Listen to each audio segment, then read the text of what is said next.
Hello and welcome. Today we have yet another special guest with us, Michaelangelo Francis from Chandigarh.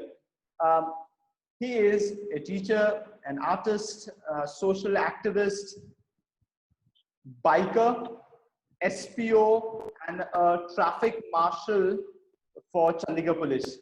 Welcome, Michael. Hi Paul, how are you? All good, all Hello to great. everybody. Thank you so much for having me over here. It's an honor. It's an honor to have you. Many of us, Michael, ride bikes, but you ride with a purpose. You started the Soaring Eagles Moto Club, and I'm sure it's saving lots of lives on the roads. And just like, tell us about your journey as to why did you start all this? Soaring Eagles Moto Club, like the name suggests, moto. We ride with a cause, like you rightly put across. And why I started it was being a teacher in an all-boys school. Uh, Boys inherently want to, ride motorcycles, and as soon as even before they get their license, so that urge from inside is there because they are stunting on their cycles when they are young lads, back in junior school.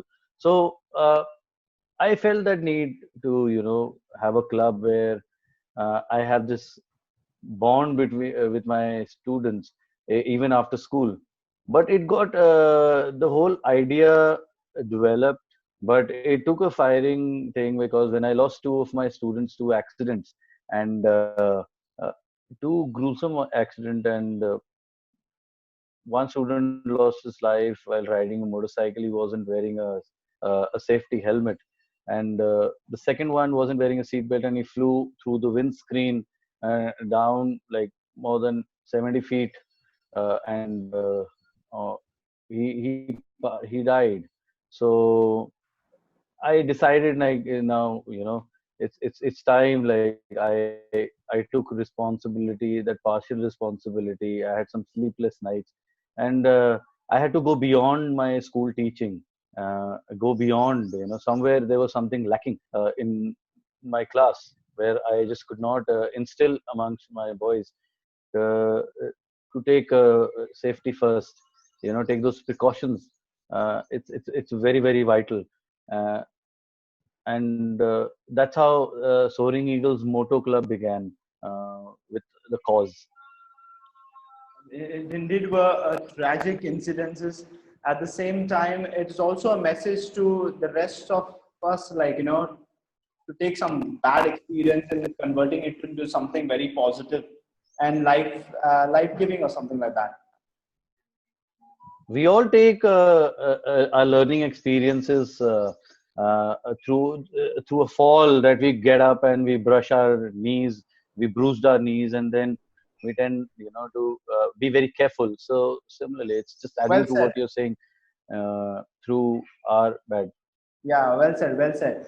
I also heard that you plant a sapling every time you go to a particular place for traffic awareness. Is that true? How true it is? Yeah, it's very, very true.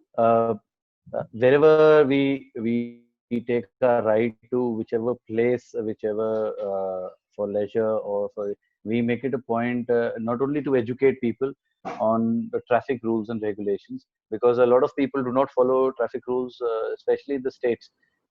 States, when I say the various states in India, apart from Chandigarh, where the traffic enforcement and the law are very, very stringent and very strong, and the challans are high. Whereas it's not prevalent in the state, so people tend to break traffic rules.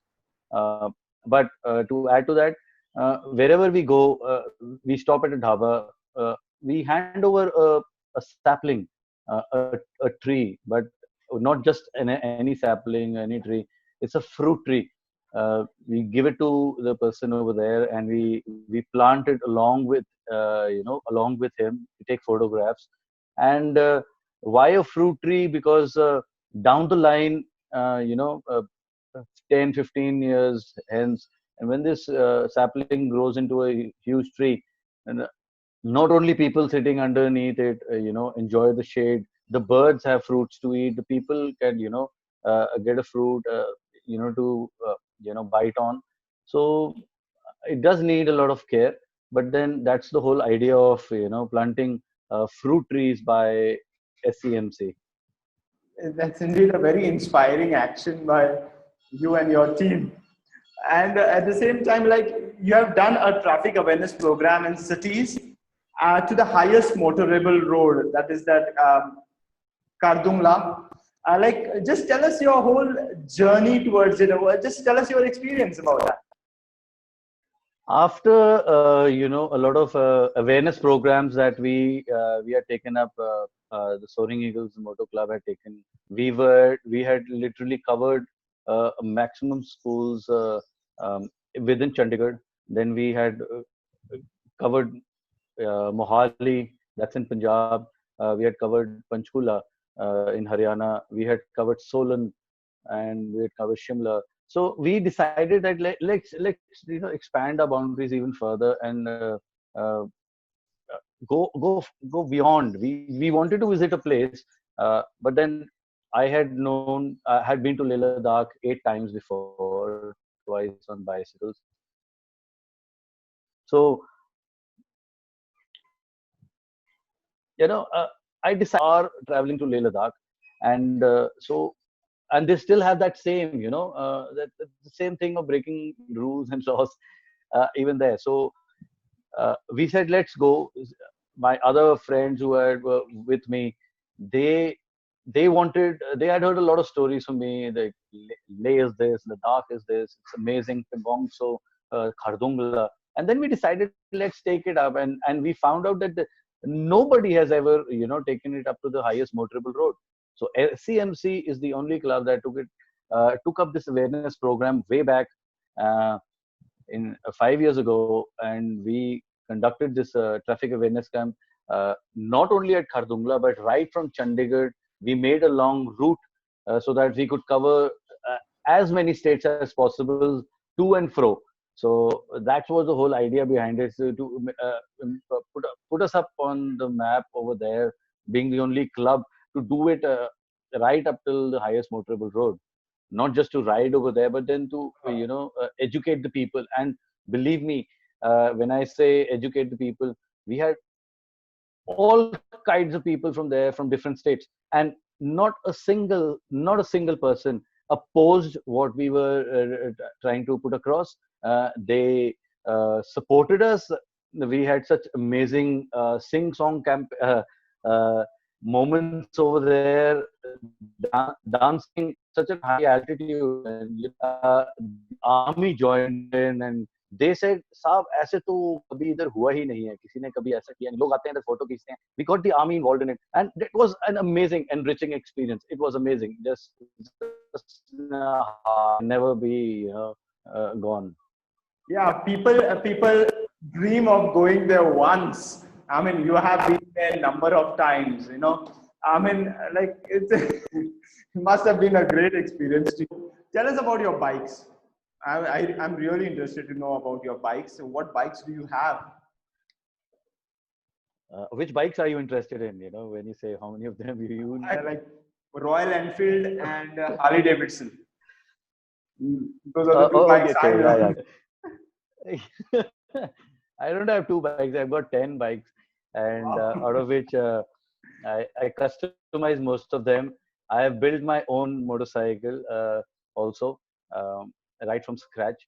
Uh, I started off very, very small, very, very tiny, which the whole idea of the whole learning experience was that I started off on a 50cc Bajaj Sunny, Did you say the 50 moped, cc? and Did you say 50 cc? yeah, a 50. Oh, okay. 50cc. I started off that, and I still have that moped. Uh, it's part of my collection of two wheelers that I have, and I'm so proud of it that I started off small, all thanks to my dad and my mom, who have been that the providers, and they fueled my passion all throughout. And so, right from 50cc to today, that I have is uh, the the Harley Davidson lowrider. It's an 1800cc. So it's a long journey. It started in 1992 with that Bajaj 50cc to the Harley Davidson 1800cc. In between, there was a 100cc Honda. Then happened a 125. Then happened a 150cc. I had a scooter. And then came the 350 standard Royal Enfield, the classic 500cc, the Himalayan. Um, the list, a long list. And between, I built my own motorcycle. I customized bikes, and then I started customizing bikes for friends. So it was an amazing journey. It still is an amazing journey. I'm not stopping at the Harley Davidson lowrider at 1800cc.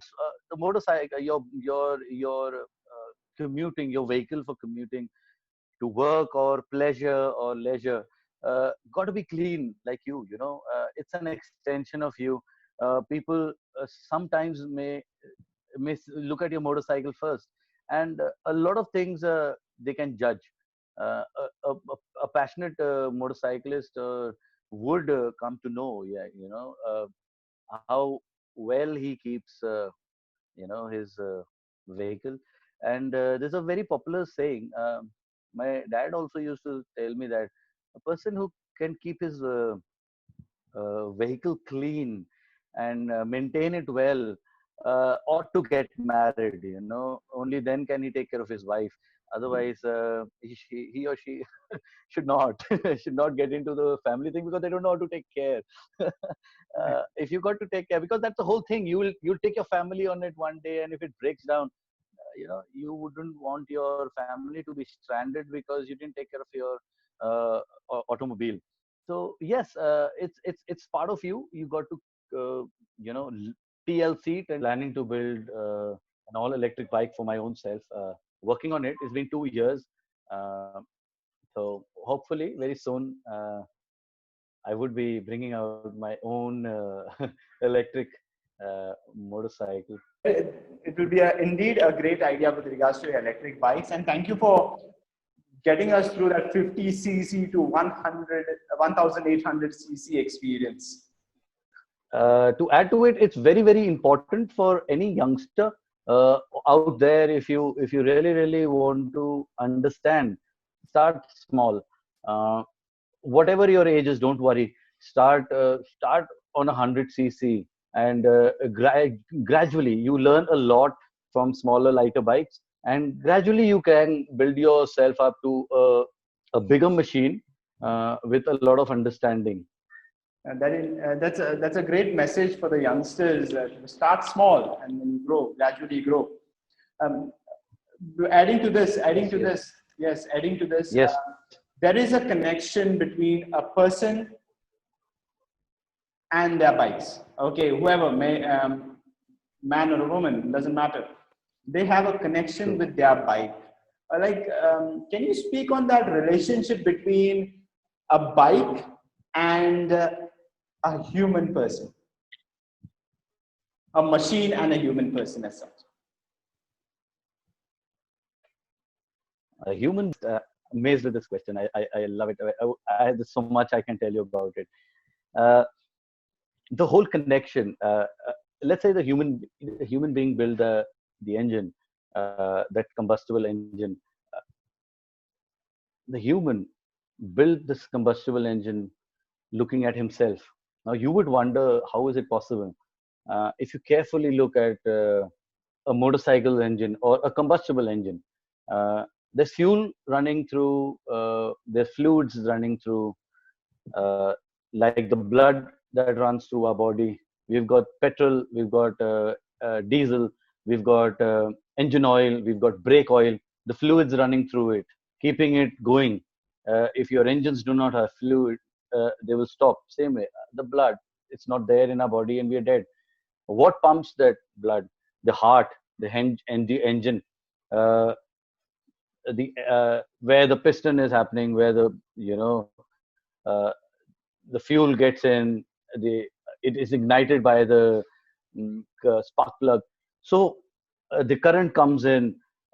It's the current in our body. I mean, if you look at it, we have from our nervous system. All the current runs through our nervous system, runs the brain, all the nervous in our limbs, they are moved by it, our motors. So and then our extended arms, our arms are like those shock absorbers in front, and at the rear our legs are like that. So if you are when we bend our arms, these are the shock absorbers, they work as shock absorbers.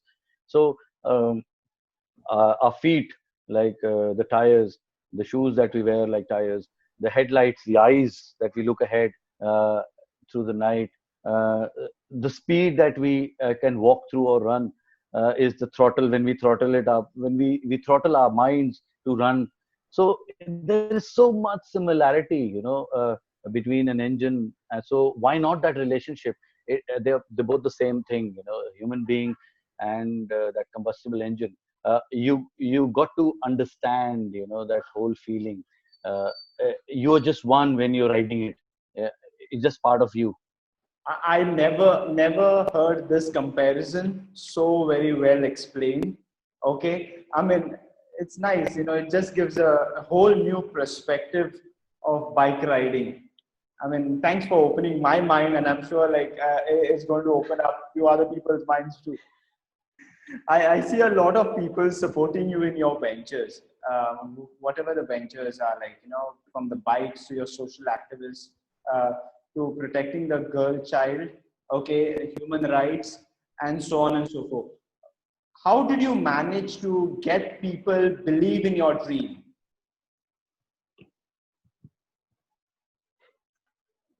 Um, it's absolutely not difficult to have friends who have companions, joining you. It's you don't have to actually go out, fishing for men or a human to help you out.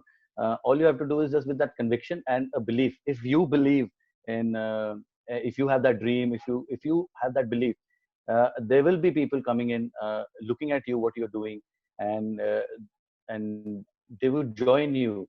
It just takes a spark, and the ignition happens. There are lots of people who want to do lots of things, and all you have to do is make a start, reach out. All I did was just reach out. Mike, you are a teacher, an artist, musician, biker, social activist, and the list goes on. Tell us about your daily routine. What does your day look like? My day. I mean, I wish I had 32 hours in a day rather than 24. Uh, there was once upon a time back in college, I used to love to sleep. I love to sleep. Even today, I love to. But my dad used to say, one day you'll get into a profession where, you'll have to get up early in the morning, and I said, it's not going to happen.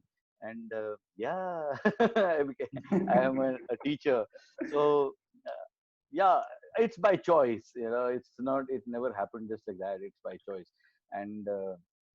Yes, my mornings happen like wake up between 4:30 and 5 o'clock in the morning, and start off with my exercises, at least an hour, a lot of HIIT training.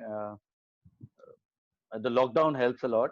Now the lockdown helps a lot, and a quick breakfast, a high protein breakfast, and the thoughts are, the whole day is pre-planned.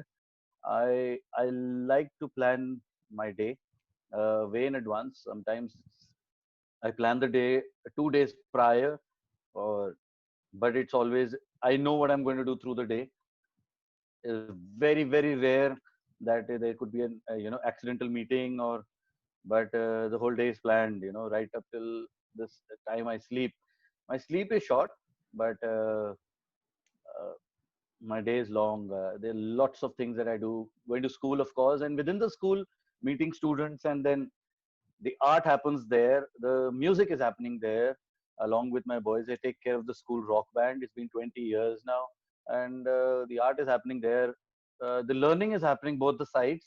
I never go to school just as a teacher. I go as another student who's trying to learn from every batch that passes out. This right from art to music that grows with children. We as teachers tend, if we just take ourselves as teachers, we tend to stagnate. So I don't take myself as a teacher and a student. So every year I learn a lot from my students, every batch that passes out. So yeah, 20 years have been a lot of learning, and I still, there's so much more to do. There's so much more to do. I think his whole motto is about never settle. Then somebody will dust you off. And once again, thank you very much for joining us today. Thank you so much. You're welcome, Paul. Welcome, Paul, for inviting me over, and it gives me a better reach for not only my club but the motto that I started off years ago. Thank you so much for helping me. See, you see the help that is coming in from your side. You know, you helping me put across this message. Thank you so much. Thank you. Yes. I'm really grateful. It's an honor. It's an honor. And in fact, I'm going to put your Instagram ID, your contact, and the Soaring Eagles Facebook page in the description below. All right. Thank you so much. Thank you so much. Thank you. Thank you. Thank you. See you.